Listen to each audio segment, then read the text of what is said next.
Right, hello lads and lasses and welcome back to Boys Down Under, where today we have transfer news. We love transfer news on the channel and it's all centering around Celtic's defence today. Before we go any further though, if you guys are enjoying the content, want to help support the channel, leave a like, subscribe to the channel if you're new around here, and if you have been supporting the channel for a while and you want to support the channel in more ways, go onto Instagram, look up Boys Down Under and then go chuck us a follow on there. Every little bit helps. But thank you all for that. But without further ado, let's get into it. So, starting the video off with non-transfer news, shall we say, because Ange isn't a man to praise anyone out of nowhere, out of the blue. That praise and respect has to be earned. And today, yesterday, when speaking to the Irish News, Ange had commented on both Alexandre Bernabei and Alistair Johnston's determination in embracing their fullback roles. He said, "It's a challenging position. It is fair to say that because we are so different in the way we play from the way everyone else plays. The likes of Ali and Bernard are still getting their head around it. It probably took Greg and even Ura 12 months to get their head around it. All the guys have tackled it the right way. Tony Ralston is another one. The good thing about all those guys is they accepted the challenge. There was no saying, I can't play that way or I don't like it that way. They embrace it. With Ali and Berner, you'll see the best of them as they get to grips with the role. It's not easy. He's a young guy, and he hasn't had an extended run in the team. He has probably played more than I thought he would, but less than he deserves because Greg Taylor has been outstanding. The good thing about him was second half he finished really strong. He was still getting forward. So he has got the physical capacity to play in that position, which is really important. It's not just tactically in those fullback positions, there is a fair physical demand on the players. It shows he has a good engine, and the same with Alistair. Right to the end, they were working hard to get forward to provide support. And that's what you need and want from your fullbacks, the ability to last 90 minutes while playing at 110%. It's an awfully hard ask, don't get me wrong, especially in Ange's setup. However, it's a good thing we have a strong run of fixtures coming up that aren't overly difficult in terms of their opponents, but they will help these two lads settle into the team even more than they already have. And while they both don't look out of place by any means and have certainly demonstrated their quality in a Celtic jersey, it's now about being quality for 90 minutes, similar to Greg Taylor at the start of this season, or let's say Josip Juranovic at the back end of the last one. Now, naturally, Greg Taylor, when fit and healthy, in maybe 4 or 5 weeks' time, will come back in for Bernabei. That is a given. We know that is going to happen.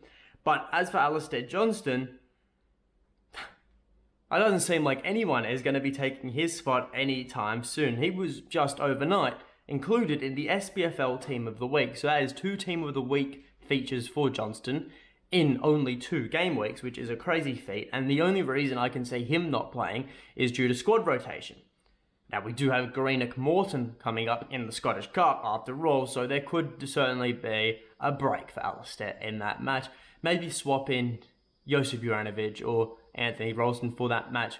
Maybe Juranovic, he could do some game time before his 7 million move to Monza, which we'll get onto in a second. But firstly, I want to talk about Stephen Welsh. Now, there's fresh news coming out overnight that Stephen Welsh's Celtic career is all but over, with Celtic happy to listen to offers for the homegrown talent. According to Scottish journalist Mark Hendry, Welsh is being courted by multiple MLS sides, not to mention as well English clubs and also clubs such as Torino and Toulouse. And Celtic have already allegedly received transfer approaches from the MLS. Now, this news comes a couple of days after Croatian side Hajduk Split were reportedly interested in signing our 22-year-old defender. Now, if obviously there's going to be a lot of truth to these rumours about Stephen Welsh.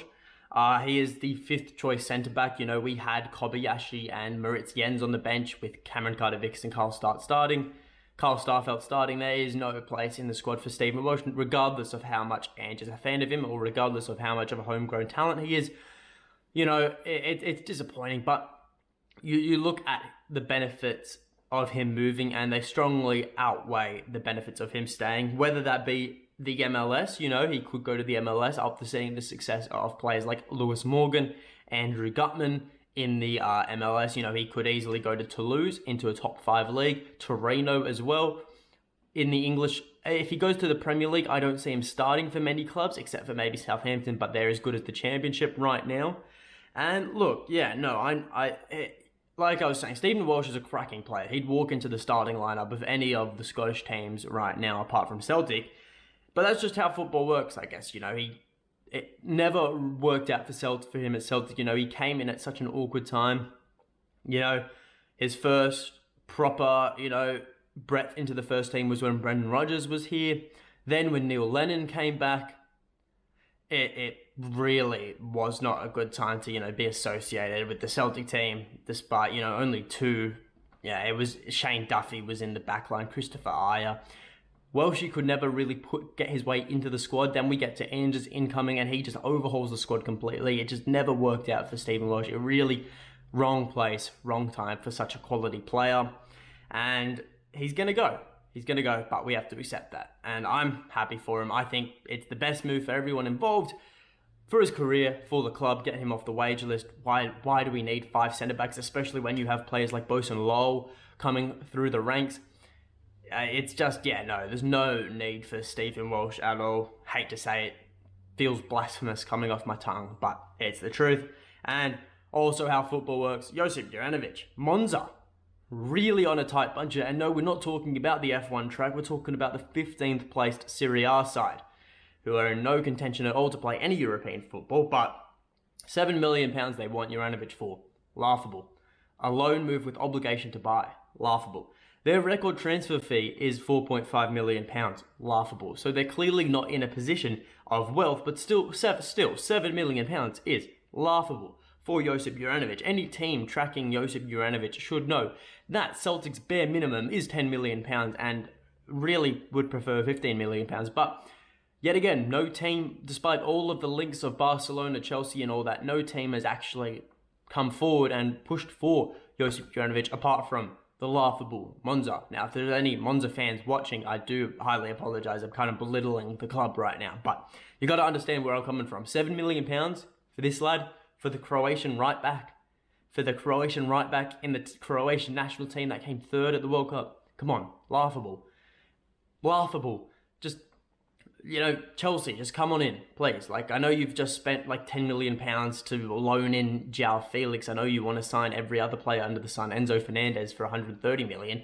I'm sure you can fork out £15 million for Josip Juranovic and put Monza's laughable approaches to rest. But that is all from me. So if you guys did enjoy the video, leave a like, subscribe to the channel.